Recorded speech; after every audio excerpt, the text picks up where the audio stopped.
Hi friends, welcome to Lakshmi maths. இன்னைக்கு என்ன பார்க்க போறோம்னா, ரயில்வேல இருந்து டெக்னீஷியன் கிரேடு 1 அண்ட் 3க்கான நோட்டிஃபிகேஷன் வந்து ரிலீஸ் பண்ணிட்டாங்க. இந்த எக்ஸாமுக்கு யாரெல்லாம் அப்ளை பண்ணலாம், இதோட age limit, educational qualification, A to Z information already நான் உங்களுக்கு எக்ஸ்பிளைன் பண்ணிட்டேன். இன்னைக்கு என்ன பார்க்க போறோம்னா 3/7/2026 இன்னைக்கு நம்ம லக்ஷ்மி மேக்ஸ் ஆப்ல டெக்னீஷியன் கிரேடு 1 அண்ட் 3க்கான செலெக்ஷன் பேட்ச் வந்து ஸ்டார்ட் பண்ணியிருக்கோம். ஸோ அந்த பேட்சோட ஃபர்ஸ்ட் வீக் பிளான் தான் இந்த வீடியோல நம்ம பார்க்க போறோம். நான் இப்பதான் மேம் கிரேடு 1க்கு அப்ளை பண்ணியிருக்கேன், கிரேடு 3க்கு அப்ளை பண்ணியிருக்கேன், எங்க இருந்து படிக்கணும், எப்படி படிக்கணும்னு தெரியலங்கிற ஸ்டூடெண்ட் இந்த செலெக்ஷன் பேட்ச்ல ஜாயின் பண்ணிட்டு உங்களோட ப்ரிப்பரேஷனை ஸ்டார்ட் பண்ணுங்க. கிரேடு 1 அண்ட் 3க்கான அப்ளிகேஷன் இப்பதான் ஸ்டார்ட் ஆகியிருக்கு. இதுக்கான எக்ஸாம் வர்றதுக்கு பார்த்தீங்கன்னா மினிமம் 4 to 5 months வந்து ஆகும். அப்போ எனக்கு இன்னும் 4 to 5 மாசம் இருக்கு மேம், இப்பவே நான் படிக்க ஆரம்பிக்கணுமா அப்படின்னு கேட்டீங்கன்னா கண்டிப்பா இப்பவே நீங்க படிக்க ஆரம்பிக்கணும். ஏன்னா இப்ப ரீசெண்டா நடந்து முடிஞ்ச ரயில்வே எக்ஸாம்ஸோட கட் ஆஃப் எல்லாமே பார்த்திருப்பீங்க.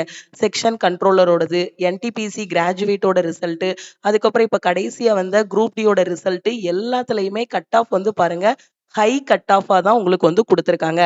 அப்ப இப்ப இருந்து நீங்க ப்ரிப்பரேஷன் ஸ்டார்ட் பண்ணீங்கன்னா தான் 100க்கு ஒரு 85க்கு மேல ஸ்கோர் பண்ணி ஒரு டாப்பரா நீங்க வந்து செலக்ட் ஆக முடியும்.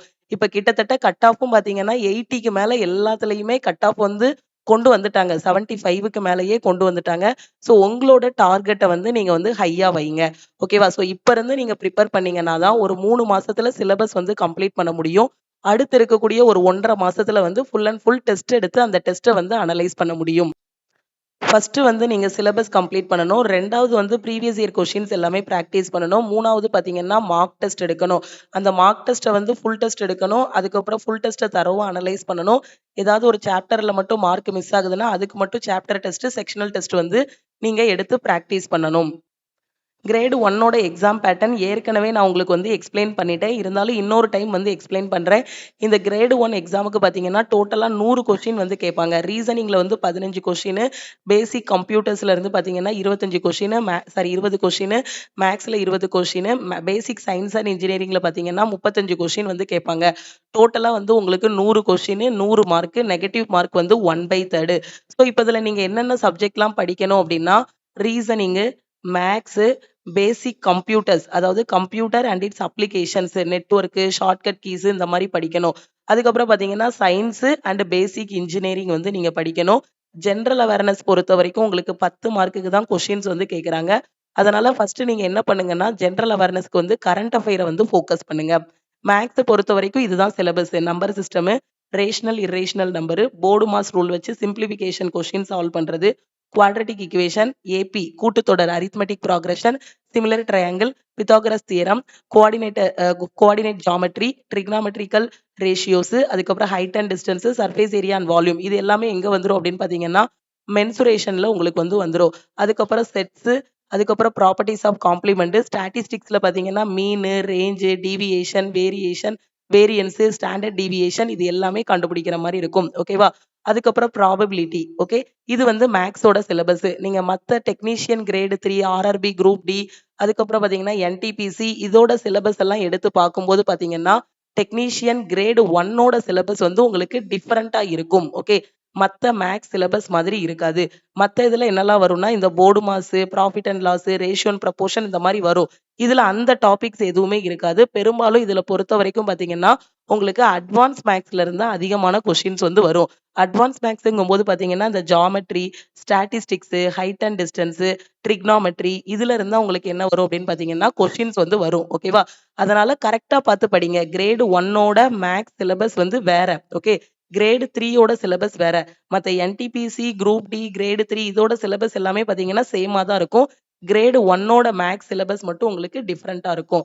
ரீசனிங் பொறுத்த வரைக்கும் பாத்தீங்கன்னா ஆஸ் யூஷுவல் ரயில்வேயோட சிலபஸ் தான். Analogy, alphabetical number series, coding, decoding, mathematical operation, relationship, syllogism, jumbling, Venn diagram, data interpretation and sufficiency, அதுக்கப்புறம் conclusion, decision making, analytical reasoning, classification, direction. Okay, reasoning ஃபுல்லாவே உங்களுக்கு ஈஸியான டாபிக் தான். மேக்ஸ் மட்டும் கொஞ்சம் நீங்க கஷ்டப்பட்டு படிக்கணும். மத்த எல்லா எக்ஸாமை விட இந்த டெக்னீஷியன் கிரேடு 1ஓட மேக்ஸ் வந்து மட்டும் கொஞ்சம் நீங்க வந்து என்ன பண்ணணும்னா எக்ஸ்ட்ரா டைம் எடுத்து படிக்கணும். கம்ப்யூட்டர் பொறுத்த வரைக்கும் உங்களுக்கு பேசிக் கொஸ்டின்ஸ் தான். Architecture of computer, storage devices, input output device, operating system, OS, அதுக்கப்புறம் பாத்தீங்கன்னா இன்டர்நெட் அண்ட் இமெயில், நெட்வொர்க்கிங் இதுல இருந்தா உங்களுக்கு பாத்தீங்கன்னா கொஸ்டின்ஸ் வந்து வரும். Okay. Basic science and engineering பொறுத்தவரைக்கும் பிசிக்ஸ் வந்து நீங்க ஃபுல்லா படிக்கணும். என்னன்னா mass, weight, density, work, power, energy, speed, velocity இது எல்லாமே பார்த்தீங்கன்னா பிசிக்ஸ்ல இருந்து வந்துரும். அது போக இன்ஜினியரிங் ரிலேட்டட் ஆனதும் நீங்க வந்து என்ன பண்ணணும் அப்படின்னு பார்த்தீங்கன்னா, இதுல வந்து படிக்கணும். ஓகே. ஜெனரல் அவேர்னஸ் பொறுத்தவரைக்கும் முழுக்க முழுக்க நீங்க கரண்ட் அஃபேர் நல்லா படிச்சீங்கனாலே, இந்த செக்ஷன் வந்து நல்லா பண்ணிறலாம். கரண்ட் அஃபேர் படிச்சுட்டு, இதுக்கு முன்னாடி நடந்த ரயில்வேல கேட்ட history, polity, geography, static GK questions வந்து படிச்சிருங்க. இதுக்கு வந்து ஃபுல்லா நீங்க சிலபஸ் கம்ப்ளீட் பண்ண வேண்டிய அவசியம் இல்ல. கரண்ட் அஃபேர நல்லா படிச்சுட்டு, முன்னாடி நடந்த ரயில்வேல கேட்ட ஹிஸ்ட்ரி, பாலிட்டி, ஜியோகிராஃபி, எக்கனாமி மட்டும் படிச்சாலே போதுமானது. இதுதான் கிரேட் 1 ஓட சிலபஸ். ஸோ இத தான் பார்த்தீங்கன்னா, கிரேட் 1க்கான பேட்ச்ல உங்கள வந்து நம்ம படிக்க வைக்க போறோம். எப்படி அப்படின்னு பார்த்தீங்கன்னா, மொத்தமா 120 20 நாளைக்கான பிளான் இதுதான். படிங்க அப்படின்னு சொல்லும்போது, ஸ்டூடண்ட்ஸ் வந்து கரெக்ட்டா படிக்க மாட்டாங்க. ஸோ அதனால தான் என்ன பண்ணியிருக்கோம் அப்படின்னா, அந்த 120 டேஸ்ல கம்ப்ளீட் பண்றதுக்கு, ஒரு 90 டேஸ்ல சிலபஸ் வந்து கம்ப்ளீட் பண்ணிறலாம். ஸோ இத கம்ப்ளீட் பண்றதுக்கு, இத வந்து வீக்லி பிளானா நாங்க வந்து குடுத்துருக்கோம். வீக்லி பிளான் எத்தன பிளான் வரும் அப்படின்னு பார்த்தீங்கன்னா, கிரேட் 1க்கு ஒரு 12 வீக்ஸுக்கான பிளான் வந்து வரும். இந்த 12 வாரத்தையும் நீங்க கரெக்ட்டா முடிச்சிட்டீங்கன்னா, சிலபஸ் வந்து கம்ப்ளீட் பண்ணிறலாம். இந்த 12 வீக்ஸ் முடிச்சதுக்கு அப்புறம் என்ன பண்ணணும் மேம் அப்படின்னு கேட்டீங்கன்னா, இதுக்கு முன்னாடி நடந்த கிரேட் 1ஓட பேப்பர் எடுத்து நீங்க ஃபுல் அண்ட் ஃபுல் சால்வ் பண்ணி பார்க்கணும். அப்பதான் உங்களுக்கு எக்ஸாம்ல என்ன மாரி கொஸ்டின்ஸ் வருதுங்கக்கூடிய ஒரு ஐடியா கிடைக்கும். உங்களோட ஸ்பீடு இம்ப்ரூவ் ஆகும். இதுக்கு அப்புறமா நீங்க என்ன பண்ணணும்னா, கிரேட் 1க்கு மார்க் டெஸ்ட் வந்து எடுக்கணும். இந்த 3 ஸ்டெப்பையும் நீங்க கரெக்ட்டா பண்ணிட்டீங்கனாலே, கண்டிப்பா 85க்கு மேல கிரேட் 1ல மார்க் வாங்கி ஃபர்ஸ்ட் அட்டெம்ப்ட்ல எக்ஸாம் வந்து கிளியர் பண்ணிரலாம். ஓகே. இது எல்லாமே ஒரே நாள்ல முடிச்சிட முடியுமா அப்படின்னு கேட்டீங்கன்னா, ஒரே நாள்ல முடியக்கூடியது கிடையாது. ஓகேவா? ஸோ ஒரு நாளைக்கு நான் எவ்வளோ நேரம் டைம் ஸ்பெண்ட் பண்ணணும் அப்படின்னு கேட்டீங்கன்னா, நீங்க ஃபுல் டைம் ஆஸ்பிரன்ட்டா இருந்தீங்க அப்படின்னா, சாப்பாடு, தூக்கம் இந்த 2 டைம் போக மீதி இருக்க எல்லா டைமுமே கரெக்ட்டா ப்ரிப்பேர் பண்ணுங்க. டெஸ்ட் எடுக்கிறதுக்கு பயன்படுத்திக்கோங்க. நீங்க ஜாப் போயிட்டே படிக்கிறீங்க, இல்ல காலேஜ் போயிட்டே படிக்கிறீங்க அப்படின்னா, ஸோ நீங்க காலையில ஒரு 2 மணி நேரம், ஈவினிங் ஒரு 2 மணி நேரம், சாட்டர்டே, சண்டேல பார்த்தீங்க அப்படின்னா, அந்த நாள் ஃபுல்லா படிக்கிற மாரி வச்சுக்கோங்க. ஸோ அந்த மாரி படிச்சீங்க அப்படின்னா, குயிக்கா நீங்க வந்து சிலபஸ் கம்ப்ளீட் பண்ணிறலாம். நீங்க ஃபுல் டைம் ஆஸ்பிரன்ட்டா இருந்தாலும் சரி, ஒர்க் போயிட்டு படிச்சாலும் சரி, ஹவுஸ் ஒய்ஃபா இருந்தாலும் சரி, இல்ல பிரைவேட் கம்பெனில ஒர்க் பண்ணிட்டு இருந்தாலும் சரி, எல்லாருக்குமே 24 ஹார்ஸ் தான். அந்த 24 ஹார்ஸ்ல நமக்கு எங்கெல்லாம் டைம் கிடைக்கோ, ஸோ அந்த டைம்லலாம் படிங்க. மினிமம் ஒரு நாளைக்கு ஒரு 4 ஹார்ஸ் படிங்க. 4 ஹார்ஸ் கன்டினியூஸா நமக்கு கிடைக்காது. காலையில ஒரு 1 மணி நேரம், ஈவினிங் ஒரு 1 மணி நேரம், நைட் ஒரு 2 மணி நேரம். இல்லன்னா காலையில 5 மணிக்கு எந்திரிச்சோம் அப்படின்னா, 5 டூ 7 ஒரு 2 மணி நேரம் படிச்சிரலாம். அதுக்கப்புறம் நைட் ஒரு 2 ஹார்ஸ் படிச்சிரலாம். அப்ப சாலிடா அன்னைக்கு வந்து என்ன நமக்கு ஒரு 4 மணி நேரம் வந்து கிடைக்குது. அந்த 4 மணி நேரம் கரெக்ட்டா ஸ்பெண்ட் பண்ணீங்க. கன்சிஸ்டன்ட்டா 3 மாசம் படிச்சீங்க அப்படின்னா, கிரேட் 1க்கு வந்து நம்ம பெர்ஃபெக்ட்டா ரெடி ஆகிரலாம். திருப்பியும் சொல்றேன், அப்ளை பண்ணி முடிச்சுட்டு எக்ஸாம் டேட் வந்ததுக்கு அப்புறம் தான் நான் படிப்பேன் அப்படின்னு இருக்காம, இப்பவே படிக்க ஆரம்பிங்க. ஓகே. ஸோ இந்த வீக்லி பிளான் முடிஞ்சதுக்கு அப்புறம், இன்னைக்கு வீக்லி பிளான் வந்து ஸ்டார்ட் ஆகியிருக்கு இல்லையா? ஸோ நாளைக்கு சாட்டர்டே, அதுக்கு அடுத்த சாட்டர்டேல உங்களுக்கு ஃபர்ஸ்ட் வீக்குக்கான டெஸ்ட் வந்து நம்ம அப்லோட் பண்ணிருவோம். ரியல் எக்ஸாம் இன்டர்ஃபேஸ்ல நீங்க டெஸ்ட் அட்டெண்ட் பண்ணிக்கலாம். ஓகேவா? ஸோ இந்த பேட்ச்ல இருக்க ஸ்டூடெண்ட்க்கு ஒவ்வொரு வாரமுமே உங்களுக்கு டெஸ்ட் இருக்கும். எதுக்காக ஒவ்வொரு வாரமும் உங்களுக்கு டெஸ்ட் குடுக்குறோம்னா, நீங்க எழுத போறது ஆன்லைன் எக்ஸாமு. ஓகே. இப்பவே அந்த டெஸ்ட்ட பத்தின பயம் எல்லாமே போகணும். ஒரு ஆன்லைன் டெஸ்ட்னா எப்படி இருக்கும்? எப்படி கொஸ்டின்ஸ ஹேண்டில் பண்ணணும்ங்கக்கூடிய ஒரு ஐடியா கிடைக்கணுங்கிறதுக்காக தான் உங்களுக்கு வாரம் டெஸ்ட் குடுக்குறோம். டே 1ல மேத்ஸ்ல வேதிக் மேத்ஸ் நீங்க படிக்கணும். நீங்க எந்த எக்ஸாம் படிச்சாலும் சரி, மேத்ஸ்ல இதெல்லாம் பேசிக். இந்த பேசிக் தெரியாம நம்ம வந்து உள்ள போய் பெரிய அரித்மெட்டிக் டாபிக், அட்வான்ஸ் மேத்ஸ் எல்லாம் பார்க்க முடியாது.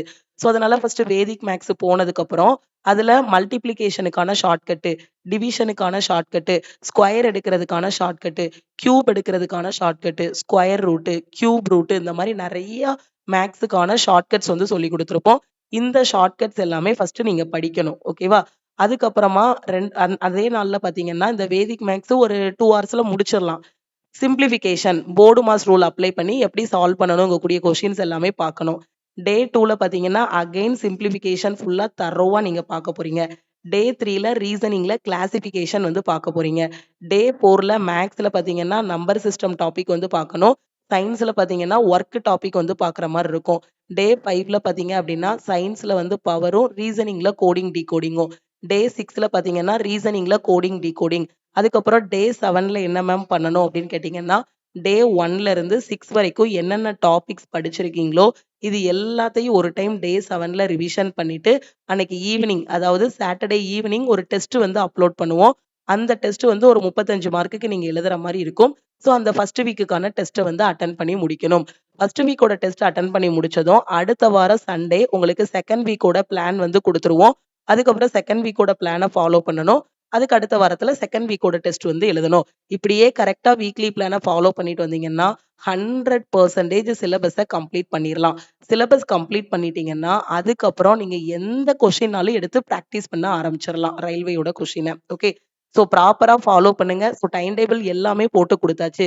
இப்போ இந்த பேட்ச்ல நான் ஜாயின் பண்ணணுங்கிற ஸ்டூடெண்ட் நம்ம லக்ஷ்மி மேக்ஸ் ஆப்ல இருக்க ஆல் இன் ஒன் கோர்ஸ்ல ஜாயின் பண்ணிக்கோங்க. ஏன்னா எல்லா சென்ட்ரல் கவர்மெண்ட் எக்ஸாமும் கிளியர் பண்ற மாதிரி ஆல் இன் ஒன் கோர்ஸ்ல உங்களுக்கு கிளாஸஸ் எல்லாமே கொடுத்துருப்போம். குறிப்பா சொல்ல போனா 50க்கும் மேற்பட்ட central government exams railway, SSC, banking எல்லாமே கிளியர் பண்ற மாதிரி தனித்தனி பேட்சஸ் கொடுத்துட்டு தனித்தனி weekly plan, weekly test, daily காலையில லைவ் கிளாஸ் பாத்தீங்கன்னா 10:30 to 12 o'clock வரைக்கும் லைவ் கிளாஸ் இருக்கும்.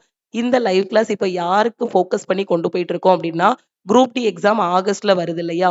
ஏன்னா குரூப் டியோட ரிசல்ட் வந்துட்டு செப்டம்பர் 8, 2024க்கு ரிசல்ட் வந்தாச்சு. 2025க்கு பாத்தீங்க அப்படின்னா ஆகஸ்ட்ல எக்ஸாம் இருக்கும். ஸோ அதுக்காக டெய்லி 2 மணி நேரம் லைவ் கிளாஸ் வந்து கொண்டு போயிட்டு இருக்கோம்.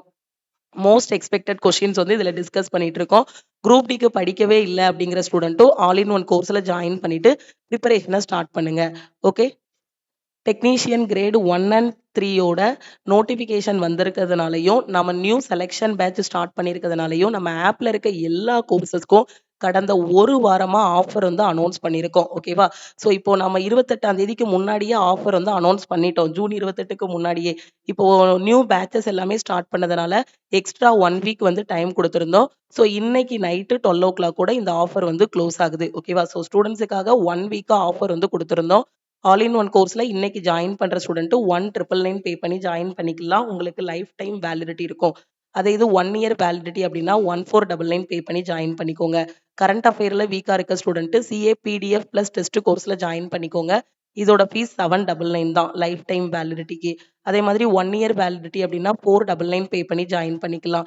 குரூப் டிக்கு, என்டிபிசிக்கு டெஸ்ட் பேட்ச்ல ஜாயின் பண்ற ஸ்டூடெண்ட் 399 பே பண்ணி ஜாயின் பண்ணிக்கோங்க. ரயில்வே எஸ்எஸ்சிக்கு இ புக் வேணுங்கிற ஸ்டூடெண்ட் 499 பே பண்ணி ஜாயின் பண்ணிக்கலாம். ஓகேவா? ஸோ ஆல்ரெடி நம்ம 28ஆம் தேதியே க்ளோஸ் பண்ணிட்டோம். அதுக்கப்புறம் பாத்தீங்கன்னா ரயில்வேல இருந்து நியூ நோட்டிபிகேஷன் வந்ததுனாலையும் நம்ம நியூ பேட்சஸ் ஸ்டார்ட் பண்ணதுனாலையும் தான் 3ஆம் தேதி வரைக்கும் 1 வீக்கா இந்த ஆஃபர் வந்து எக்ஸ்டெண்ட் பண்ணியிருந்தோம். ஸோ இன்னைக்கு நைட்டு 12 o'clock கூட க்ளோஸ் ஆகுது. இந்த நம்பரை லக்ஷ்மி மேக்ஸ்ன்னு சேவ் பண்ணிட்டு ஆல் இன் ஒன் அப்படின்னா இந்த நம்பருக்கு ஐ வாண்ட் ஆல் இன் ஒன்னு மெசேஜ் பண்ணுங்க. கரண்ட் அஃபேர் அப்படின்னா ஐ வாண்ட் சிஏன்னு மெசேஜ் பண்ணுங்க. இப்போ டெக்னீஷியன் கிரேடு 1ஓட கிளாஸ், கிரேடு 3யோட கிளாஸ்க்கு நான் ஜாயின் பண்ணணுங்கிற ஸ்டூடெண்ட் டைரக்டா ஆல் இன் ஒன்ல ஜாயின் பண்ணிக்கோங்க. இதுக்கப்புறம் பாத்தீங்கன்னா ரயில்வேல இருந்து இன்னொரு என்டிபிசியோட நோட்டிபிகேஷன், குரூப் டியோட நோட்டிபிகேஷன் வந்து ரிலீஸ் பண்ணுவாங்க. அதுக்கான கிளாஸஸும் உங்களுக்கு ஆல் இன் ஒன்லயே கவர் ஆகிரும். அதே மாதிரி ஆகஸ்ட்ல வரக்கூடிய குரூப் டிக்கு இன்னும் படிக்கவே இல்லைங்கிற ஸ்டூடெண்ட் நம்ம லைவ் கிளாஸஸை கரெக்டா யூட்டிலைஸ் பண்ணிக்கோங்க. வேற எதுவும் உங்களுக்கு டவுட் இருக்கு அப்படின்னா இந்த நம்பருக்கே வாட்ஸ்அப் பண்ணி கேட்டுக்கலாம். லக்ஷ்மி மேக்ஸோட டெலிகிராம் சேனல் அண்ட் குரூப்லையும் ஜாயின் பண்ணிக்கோங்க. இன்ஸ்டாகிராம்லயும் லக்ஷ்மி மேக்ஸை ஃபாலோ பண்ணிக்கோங்க. தேங்க்யூ.